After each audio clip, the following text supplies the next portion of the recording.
स्वागत है आप सभी का हमारे एक और नए वीडियो में। अगर आपने एनसीईटी 2026 का एग्ज़ाम दिया है और आप जो आईटीईपी प्रोग्राम है आपका, ठीक है, जो आपका बीएससी बीएड या फिर बीए बीएड जो होता है आपका, ठीक है, उस प्रोग्राम में अगर आपको एडमिशन लेना है जामिया मिलिया या फिर एएमयू में, इन दोनों में से किसी भी इंस्टीट्यूशन में अगर आप एडमिशन लेने का सोच रहे हैं, ठीक है, तो ये जो वीडियो है आपके लिए बहुत ज़्यादा हेल्पफुल होने वाला है, ठीक है, क्योंकि जामिया और एएमयू जो है दोनों का आईटीईपी एडमिशन को लेके आज मैं आप सभी को बताऊंगा जो भी आपके डाउट, ठीक है, कट ऑफ वगैरह कैसा रह सकता है, एलिजिबिलिटी क्या रहेगा आपका, ठीक है, रजिस्ट्रेशन जो है आपको कब करना है, कैसे करना है और क्या रजिस्ट्रेशन स्टार्ट हो चुका है, इन सब चीज़ों के बारे में मैं बात करूंगा, ठीक है।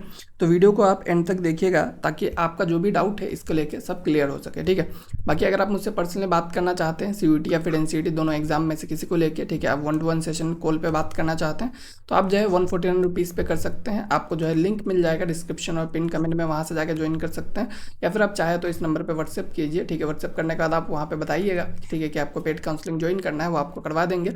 उसके बाद मैं आपको कॉन्टैक्ट करूंगा, ठीक है, उसके बाद आप जो है हम लोग बात कर सकते हैं, ठीक है। तो आप चाहे तो इसको ज्वाइन कीजिए, वो आपके ऊपर है, ठीक है। बाकी चलिए अगर हम लोग वीडियो में देखें, ठीक है, तो जामिया मिलिया का अगर हम लोग बात करते हैं, ठीक है, तो जामिया जो है आपका पता होगा one of the best institution है इंडिया का, 4th NIF रैंक पे आता है जो कि DU और BHU दोनों से ऊपर है, ठीक है। तो जामिया जो है one of the best institution है, ठीक है। तो इसमें बहुत सारे बच्चे जाना चाहते हैं और इसमें एक चीज़ है कि आपका 50% रिजर्वेशन जो है आसपास मुस्लिम कैंडिडेट्स के लिए होता है, ठीक है। तो ये चीज़ आपको ध्यान रखना है, ठीक है। जो मुस्लिम कैंडिडेट है उनको थोड़े कम मार्क्स पे एडमिशन जो है वो मिल जाएगा, ठीक है। बाकी अगर बात करेंगे आपका, ठीक है, कि आईटीपी जो है आपका बीएससी बीएड सेकेंडरी, ठीक है, और बीएससी बीएड के अलावा बीए बीएड, ठीक है, यहाँ पे इन लोगों ने मिस्टेक किया हुआ है, ठीक है। तो बीए बीएड और बीएससी बीएड की अगर हम लोग बात करेंगे तो आपको जो है एनसीईटी के थ्रू एडमिशन मिल जाएगा, ठीक है। तो the candidate needs to appear in NCET 2026 exam conducted by NTA, ठीक है। और इसमें एक रूल है जो कि आपको फॉलो करना पड़ेगा। लैंग्वेज जो होगा आपका, ठीक है, लैंग्वेज में आपका हिंदी इंग्लिश उर्दू, यही 3 लैंग्वेजेस में से आपके पास लैंग्वेजेस होने चाहिए, ठीक है। हिंदी इंग्लिश उर्दू के अलावा अगर आपने कोई सेकेंडरी लैंग्वेज लिया है तो आप जो है यहाँ पे एलिजिबल नहीं होंगे, ठीक है। तो इन तीनों में से कोई लैंग्वेज आपके पास रहना चाहिए, ये चीज़ आपको ध्यान रखना है। और जामिया का जो एडमिशन फॉर्म है उसको आपको फिल करना पड़ेगा, ठीक है। और उसके बाद तभी आप जो है यहाँ पे एलिजिबल रहेंगे, ठीक है। उसके बाद अगर बात करेंगे इसका फीस का, ठीक है, कि कितने फीस में आपका यहाँ पे पढ़ाई हो जाएगा, तो देखेंगे आप यहाँ पे आईटीपी बीएससी बीएड का और आईटीपी बीए बीएड का सेकेंडरी स्टेज पे, ठीक है। तो 8 सेम का प्रोग्राम है आपका, मतलब 4 ईयर का प्रोग्राम है। 50-50 सीट जो है लोग ऑफर करते हैं और इसका फीस देखेंगे अगर आप ईयरली, ठीक है, तो 40,300 का आपका ईयरली फीस आपको देखने को मिल जाता है, ठीक है। मतलब फीस जो है थोड़ा सा, मतलब आपको एएमयू के कंपेयर में देखेंगे तो इसका महंगा है, ठीक है। तो अगर आपको एएमयू में जाना है तो वहाँ पे आपको कम फीस लगेगा, बट अगर आपको जामिया में जाना है तो वहाँ पे आपको थोड़ा सा ज़्यादा फीस जो है वो लगने वाला है, ठीक है। तो ये तो हो गया आपका जामिया का फीस वगैरह का। और रजिस्ट्रेशन का बात करेंगे तो जामिया का जो रजिस्ट्रेशन है वो स्टार्ट हो चुका है, ठीक है। उनके वेबसाइट पे आप देखेंगे तो जामिया का रजिस्ट्रेशन जो है अभी चल रहा है, ठीक है। लिंक जो है आपको मिल जाएगा वहाँ पे, ठीक है, वहाँ पे जाइएगा उनके वेबसाइट पे जाके आप जो है रजिस्टर जो है वो भी कर सकते हैं। लास्ट डेट जो आपका 15 जून तक है, ठीक है। 15 जून तक अगर आप रजिस्टर नहीं कर पाते हैं, ठीक है, अगर आप वहाँ तक रजिस्टर नहीं करते हैं तो आपका जो है रजिस्ट्रेशन क्लोज हो जाएगा। फिर आपके कितने भी अच्छे मार्क्स आ जाए, आप जो है फुल मार्क्स से क्यों ना ले आए, ठीक है, आपका एडमिशन जो है वहाँ पे नहीं हो पाएगा, ठीक है। तो इसलिए मैं कहूँगा जल्दी से जाइए रजिस्टर कर लीजिए। और अगर आपने रजिस्टर नहीं किया है अभी तक, ठीक है, क्योंकि रजिस्टर करना बहुत ज़्यादा ज़रूरी है, ठीक है। यूनिवर्सिटी रजिस्ट्रेशन नहीं करेंगे तो आपका जो है डायरेक्टली एडमिशन नहीं हो सकता है, ओके। तो जामिया का ये बात हो गया। उसके बाद अगर हम लोग एएमयू का बात करेंगे, ठीक है, तो एएमयू में मान लीजिए अगर आपको बीए बीएड में एडमिशन लेना है, ठीक है, तो एएमयू जो है वो बीए बीएड में एडमिशन जो है एनसीईटी के थ्रू लेगा, ठीक है, एनसीईटी के थ्रू ही लेना है, ठीक है। और आपको जो है ये सब्जेक्ट्स जो यहाँ पे जो इन लोगों ने बताया हुआ है उनको अपेयर करना है, तभी आप एलिजिबल रहेंगे, ठीक है। तो इंग्लिश लैंग्वेज एंड लिटरेचर जो है आपका कंपलसरी है। यहाँ पे ये इंग्लिश कम्युनिकेशन का बात नहीं कर रहा है, ठीक है, मैं आपको पहले बता देता हूँ, ठीक है। इंग्लिश लैंग्वेज एंड लिटरेचर आपका मैंडेटरी है और लैंग्वेज 2 में आपका कोई भी लैंग्वेज हो सकता है, ठीक है। आप जो है हिंदी लीजिए, इंग्लिश कम्युनिकेशन लीजिए, कोई भी लैंग्वेज लीजिए, आपका उससे कुछ फर्क नहीं पड़ता है, ठीक है। इंग्लिश के अलावा आप कोई भी एक लैंग्वेज लीजिए, 2 लैंग्वेज आपका चाहिए। डोमेन में भी आपका कोई भी सब्जेक्ट हो सकता है, साइंस कॉमर्स आर्ट्स, कोई भी सब्जेक्ट अगर आपके पास है डोमेन में तो आप जो है एलिजिबल है। 3 डोमेन सब्जेक्ट में जनरल टेस्ट और टीचिंग एप्टीट्यूड ये दोनों आपका मैंडेटरी है। तो ये आपने अगर जो है वो ये सब्जेक्ट कॉम्बिनेशन आपके पास है तो आप जो है यहाँ पे एलिजिबल है, ठीक है। तो आपको जो है यहाँ पे उनके वेबसाइट पे भी रजिस्टर करने का ज़रूरत पड़ता है, ठीक है। एएमयू का जो रजिस्ट्रेशन है वो पहले हो जाता है, इसके बारे में मैं आपको बताऊंगा, ठीक है। तो ये जो है एएमयू का बीए बीएड हो गया। बीएससी बीएड का बात करेंगे अगर एएमयू में, ठीक है, अगर आपको बीएससी बीएड में एडमिशन लेना है, ठीक है, तो बीएससी बीएड के लिए आपको क्या करना पड़ेगा, ठीक है। तो बीएससी बीएड का बात करेंगे तो admission to BSc BEd with physics mathematics as a major subject the candidate should have passed mathematics at the qualifying examination, ठीक है। अगर आपको फिजिक्स या फिर मैथमेटिक्स को एज ए मेजर लेना है, ठीक है, तो आपको जो है जो आपका क्लास 12 होता है उसमें आपका मैथमेटिक्स पढ़ना बहुत ज़्यादा मैंडेटरी है। अगर आपने मैथमेटिक्स नहीं पढ़ा है क्लास 12 में तो आप जो है फिजिक्स या फिर मैथमेटिक्स को एज ए मेजर नहीं ले सकते हैं, ठीक है। बाकी अगर बात करेंगे क्या क्या उन लोग सब्जेक्ट जो है ऑफर करते हैं, तो आपका बायोलॉजिकल साइंसेस में बॉटनी और जूलॉजी, फिजिकल साइंस में फिजिक्स एंड केमिस्ट्री और मैथमेटिक्स जो है आपका ये अलग अलग आपके मेजर्स है जो ये लोग ऑफर करते हैं, ठीक है। तो इनमें देखेंगे इंटेक कितना है, ठीक है, आपका 17, 16, 17 मतलब ऑलमोस्ट इक्वल इंटेक ये लोग ले रहे हैं सारे कोर्सेज में, ठीक है। तो यही चीज़ है कि अगर आपको बायोलॉजिकल कोर्सेज में जाना है कोई दिक्कत नहीं है, बट अगर आपको फिजिक्स या फिर मैथ लेना है तो आपको जो है मैथ्स इन क्लास 12 रहना ज़रूरी है, ठीक है।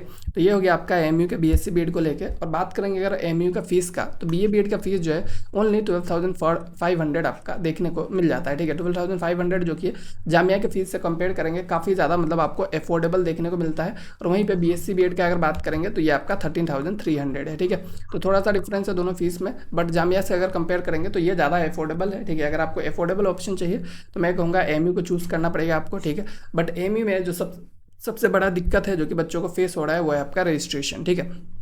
तो एमयू ने अपना ऑफिशियल रजिस्ट्रेशन जो है आपका 12 अप्रैल को ही बंद कर दिया था, ठीक है। ऑफिशियल रजिस्ट्रेशन 12 अप्रैल को बंद हो गया था। जो लोग मुझसे पहले से देख रहे हैं, जो लोग मतलब पहले ही मुझे देखते थे, ठीक है, मार्च अप्रैल के टाइम पे, तो उनको पता था, मैंने उन लोगों को बताया भी था एमयू का रजिस्ट्रेशन हो रहा है, रजिस्ट्रेशन कर लीजिए, क्योंकि बाद में ये लोग रजिस्ट्रेशन जो है वो फिर से ओपन नहीं करते हैं, ठीक है। ये बहुत बड़ा दिक्कत जो है सभी को फेस करना पड़ता है। और अभी जो है रिसेंट में क्या हुआ था कि कुछ टीचर्स ने भी बताया था और मैंने भी बोला कि हाँ एमयू का रजिस्ट्रेशन जो है आप कर सकते हैं, ठीक है। ऐसा क्यों कर सकते हैं, क्योंकि उनका जो है लिंक एक्टिव था, ठीक है। जो रजिस्ट्रेशन लिंक है वहाँ पे आप जाके न्यू अकाउंट जो है क्रिएट कर सकते थे, ठीक है। बट कुछ बच्चों ने जो है जो मेरे पेड काउंसलिंग से जुड़े हुए हैं उन लोगों ने रजिस्टर करने का ट्राई किया है एमयू पे, बट रजिस्ट्रेशन जो है आपका नहीं हो रहा है, ठीक है। रजिस्ट्रेशन नहीं हो रहा है, क्यों नहीं हो रहा है, क्योंकि वहाँ पे जो है एक्चुअल में जो डेट है रजिस्ट्रेशन का वो एक्सपायर हो चुका है, ठीक है। रजिस्ट्रेशन अभी नहीं कर पा रहे कोई भी, ठीक है।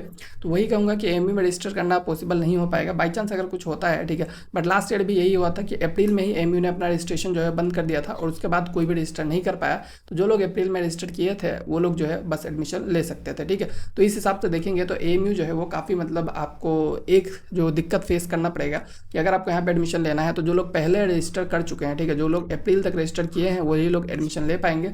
अगर आपने अप्रैल तक रजिस्टर नहीं किया है तो आपका एडमिशन जो है यहाँ पे नहीं हो पाएगा। ये चीज़ आपको ध्यान में रखना है, ठीक है। तो ये जो है आपका एमयू रजिस्ट्रेशन को लेकर एक डाउट था, ठीक है।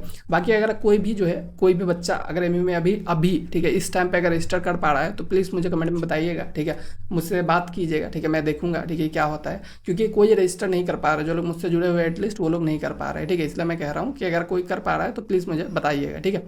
तो ये तो हो गया आपका एमयू रजिस्ट्रेशन का। उसके बाद अगर बात करेंगे इन दोनों का कट ऑफ का, ठीक है, तो कट ऑफ में देखेंगे तो ऑब्वियसली आपका जो एएमयू का कट ऑफ है वो बहुत ज़्यादा कम जाएगा, ठीक है। एएमयू का कट ऑफ लास्ट ईयर भी कम हो गया था और इस साल भी कमने वाला है। क्यों कमेगा, क्योंकि रजिस्ट्रेशन का जो दिक्कत है, ठीक है, बहुत सारे बच्चे यही सोचते हैं कि जब आपका एनसीईटी का रिजल्ट आ जाएगा, ठीक है, रिजल्ट के बाद वो लोग क्या करेंगे, रजिस्टर करेंगे, ठीक है। तो जिनका अच्छा मार्क्स है वो लोग भी रजिस्टर नहीं कर पाते हैं, ठीक है।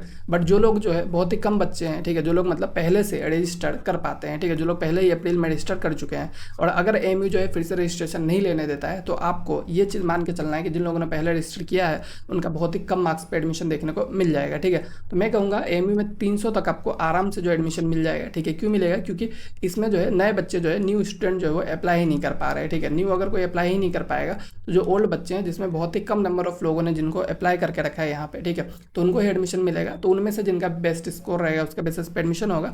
तो 300 तक आपको ईजिली एएमयू में एडमिशन मिल जाएगा, ठीक है। और एएमयू में एक चीज़ और मैं आपको बता देता हूँ, मुस्लिम रिजर्वेशन आपको यहाँ पे नहीं देखने को मिलता है, ठीक है। जो आपका स्टैंडर्ड इंडिया पे रिजर्वेशन होता है वही आपको फॉलो करने को मिल जाएगा यहाँ पे, ठीक है। उसके बाद अगर जामिया का बात करेंगे, जामिया में भी रजिस्ट्रेशन चल रहा है, बहुत सारे बच्चे जो है मतलब अच्छे मार्क्स के साथ रजिस्टर करेंगे और जामिया का रैंकिंग जो है एएमयू से काफ़ी ऊपर है, ठीक है। एएमयू का बात करेंगे, एएमयू से ऊपर जामिया का रैंकिंग आता है, ठीक है। क्योंकि एएमयू का रैंक अराउंड 10th के आसपास आता है, ठीक है। तो जामिया का रैंकिंग अच्छा है। तो जामिया में अगर देखेंगे आप, ठीक है, बीएससी बीएड में मैं कहूँगा आपको 320 से लेके 350 तक आपका कट ऑफ जो है वो रह सकता है, ठीक है। इतना तो आपका मिनिमम मान के चलिए कि जनरल कैटेगरी के लिए इतना रहेगा ही रहेगा, ठीक है। अगर आप मुस्लिम कैंडिडेट है थोड़ा सा कम जा सकता है, बट आप 320 to 350 एक्सपेक्ट करके रखिए, ठीक है। वहीं पे बीए बीएड का बात करेंगे 340 to 350 के आसपास आपको देखने को मिल सकता है, ठीक है। और इसमें भी हो सकता है कि कट ऑफ कम जाए क्योंकि बहुत सारे लोगों के पास लैंग्वेज का रिक्वायरमेंट जो है मीट नहीं होगा, ठीक है। तो 300+ अगर आपका मार्क्स रहता है तो जामिया में आप जरूर से अप्लाई कर दीजिए, ठीक है, अगर आपको वहाँ पर एडमिशन लेने का मन है तो, ठीक है। तो आई होप आपका जो भी डाउट था इसको लेकर वो क्लियर हो गया होगा, ठीक है। और ओवरऑल अगर मैं आपको कहूँ, ठीक है, कि अगर आप मुझसे पर्सनली बात करना चाहते हैं तो आप जो है हमारा पेड काउंसलिंग एंड गाइडेंस को ज्वाइन कर सकते हैं। 1-to-1 सेशन मिल जाएगा। ग्रुप जो है हमारा एक्सक्लूसिव, जहाँ पे सारे अपडेट्स जो है आपको मिल जाता है, ठीक है। एक व्हाट्सएप कम्युनिटी है जिसमें बहुत सारे बच्चे आपके जैसे हैं जो लोग पहले से ही जुड़े हुए हैं, ठीक है, तो उनके साथ भी आप बात कर सकते हैं। तो जल्दी से जाइए, आपको लिंक मिल जाएगा या फिर इस नंबर पर व्हाट्सएप करके आप ज्वाइन कीजिए, ठीक है। तो चलिए अब हम लोग मिलते हैं नेक्स्ट वीडियो में।